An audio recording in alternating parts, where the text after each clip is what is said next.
Hello, I'm Cavaleris.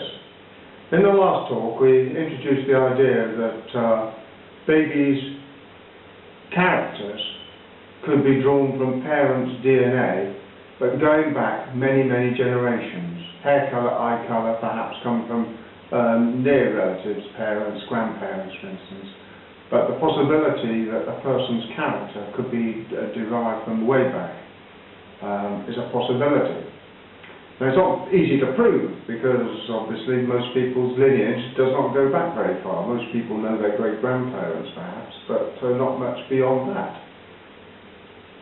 But I can give you one example, and this one comes from the Bible, a great source of information. Because Luke, the Gospel according to St. Luke, gives us the lineage of Jesus going right back, well, to God. And I want to take you back, right back to the father of Methuselah, 70 generations back. This is Enoch, a man famous for walking with God. He was very, very pious, much like Jesus. But the interesting thing about Enoch was, like Jesus, he never died. According to Genesis, the book of Genesis, all the patriarchs lived to be a certain age, 800 and something, and then they died. But with Enoch, he lived to be so many years, and then God took him away. It's very, very interesting, and it's possible, therefore, that Jesus inherited the character from 70 generations of Enoch. Of course, not everybody might inherit nice genes. It is possible.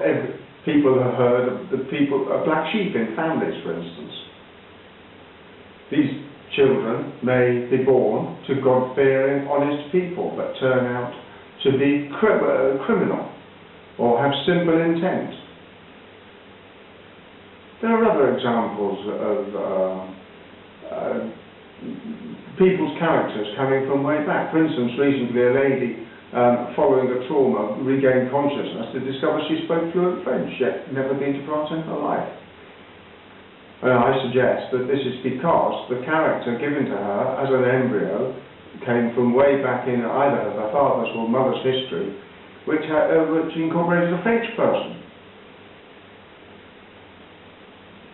People have suffered, almost everybody has had this instance of déjà vu, where they suddenly think, oh, well, I've seen that view before, and yet I've never been here. But it could be that what you have is the memory of somebody who was there, and that you have inherited going back many, many generations.